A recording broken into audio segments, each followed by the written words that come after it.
سنگ نیریز سنبلاس چرمی با فراوری اتوبانی. فراوری اتوبانی یکی از فراوری‌های مدرنه که توی این چند سال اخیر خیلی مورد استقبال خوب معمار و طراحا قرار گرفته.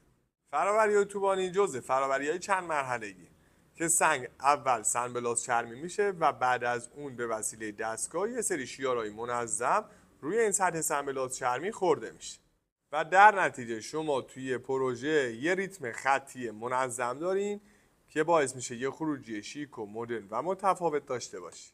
این سنگ با ضخامت 2 سانت و کالیبر صادراتی تولید میشه و به خاطر وجود شیارها ما پیشنهاد میکنیم که توی کفسازی استفاده نکنیم، ولی واسه دکوراتیو و نمای بیرونی بسیار کاربردی. نیریز اتوبانی توی ابعاد 40 طولی تولید میشه و البته بسته به سفارش شما مشتریان توی طولای سفارشی هم قابل تولیده. شما اگه از این سنگ اطلاعات بیشتری میخواین میتونید با کارشناسان ما ارتباط بگیرید.